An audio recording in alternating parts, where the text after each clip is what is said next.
ಸ್ನೇಹಿತರೆ, ಹೊನ್ನೆವಾಣಿಗೆ ಸ್ವಾಗತ. ನಾವಿಂದು 2025-26 ಸಾಲಿನ ವಿಶ್ವಾವಸು ಸಂವತ್ಸರದ ಮೇಷ ರಾಶಿಯವರ ರಾಶಿ ಭವಿಷ್ಯವನ್ನು ಸಂಕ್ಷಿಪ್ತವಾಗಿ ನೋಡೋಣ. ಧನಭಾವದ ಗುರುವಿನಿಂದಾಗಿ ಮೇಷ ರಾಶಿಯವರಿಗೆ ವರ್ಷದ ಪ್ರಾರಂಭದ 2 ತಿಂಗಳು ಒಳ್ಳೆಯದಿದೆ. ಆದರೆ ದೇಹಾರೋಗ್ಯ ಅಷ್ಟಕ್ಕಷ್ಟೇ. ಕಳೆದ ವರ್ಷದಿಂದ ಪೀಡಿಸುತ್ತಿರುವ ಅನಾರೋಗ್ಯ ಈ ವರ್ಷವೂ ಮುಂದುವರಿಯಬಹುದು. ಪ್ರತಿ ಕೆಲಸ ಆರಂಭಿಸುವಾಗಲೂ ಭಯ, ಆತಂಕ ನಿಮ್ಮನ್ನು ಬಾಧಿಸಬಹುದು. ಸುಸ್ತು, ಬಳಲಿಕೆ, ಕಾಲು ನೋವು ಇತ್ಯಾದಿಗಳಿಂದ ತೊಂದರೆ ಕಾಡಬಹುದು. ಈ ಬಗ್ಗೆ ಎಚ್ಚರ ವಹಿಸಿ. ಆಧ್ಯಾತ್ಮದ ವಿಷಯದಲ್ಲಿ ಆಸಕ್ತಿ ಇರುವವರಿಗೆ ಉನ್ನತಿಯ ಕಾಲ. ಧ್ಯಾನ, ಜಪ, ಹೋಮ ಇತ್ಯಾದಿಗಳಿಂದ ಮಾನಸಿಕ ನೆಮ್ಮದಿ ಪಡೆಯಬಹುದು. ಆದರೆ ಆರ್ಥಿಕವಾಗಿ ಯಾವುದೇ ತೊಂದರೆ ಬಾಧಿಸದು. ವಿದ್ಯಾರ್ಥಿಗಳಿಗೆ ಉನ್ನತ ಶಿಕ್ಷಣಕ್ಕಾಗಿ ವಿದೇಶ ಅಥವಾ ಬೇರೆ ರಾಜ್ಯಗಳಿಗೆ ಹೋಗುವ ಯೋಗವಿದೆ.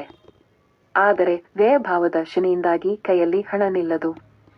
ಹೊಸ ಉದ್ದಿಮೆಗಳಲ್ಲಿ ಹಣ ತೊಡಗಿಸುವುದು, ಮಕ್ಕಳ ಶಿಕ್ಷಣ, ಮನೆಯಲ್ಲಿ ಧಾರ್ಮಿಕ ಕಾರ್ಯ, ವಾಹನ ಖರೀದಿ, ಜಮೀನು ಖರೀದಿ, ಮಂಗಳ ಕಾರ್ಯ ಇತ್ಯಾದಿಗಳಿಗಾಗಿ ಹಣ ಖರ್ಚುವಾಗಲಿದೆ.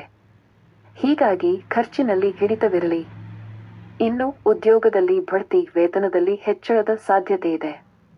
ಕಬ್ಬಿಣ, ಸಿಮೆಂಟು, ಕಲ್ಲು, ಚರ್ಮ, ಯಂತ್ರೋಪಕರಣಗಳ ವ್ಯವಹಾರಗಳಲ್ಲಿ ಅಧಿಕ ಲಾಭ ಸಿಗಲಿದೆ. ಭೂಮಿ, ನಿವೇಶನಗಳನ್ನು ಖರೀದಿಸುವವರಿಗೆ ಒಳ್ಳೆಯ ಕಾಲ. ಆದರೆ ಪಂಚಮದ ಕೇತು ಮತ್ತು ಸಪ್ತಮದ ಕುಜನಿಂದಾಗಿ ಸೆಪ್ಟೆಂಬರ್ನಿಂದ ನವೆಂಬರ್ವರೆಗೆ ಸಾಂಸಾರಿಕ ಜೀವನದಲ್ಲಿ ಕಷ್ಟ ಎದುರಾಗಬಹುದು. ವಾಹನ ಅಪಘಾತದ ಭಯವಿದೆ. ಕುಟುಂಬ ಸದಸ್ಯರಲ್ಲಿ ವೈಮನಸ್ಸು ಎದುರಾಗಬಹುದು. ಇನ್ನು ವ್ಯಯಭಾವದ ಶನಿ ವಕ್ರಗತಿಯ ಚಲನೆಯಲ್ಲಿದ್ದು ಅಕ್ಟೋಬರ್, ನವೆಂಬರ್ ತಿಂಗಳಲ್ಲಿ ಉದ್ಯೋಗದಲ್ಲಿ ಬದಲಾವಣೆಯ ಸಾಧ್ಯತೆ ಇದೆ.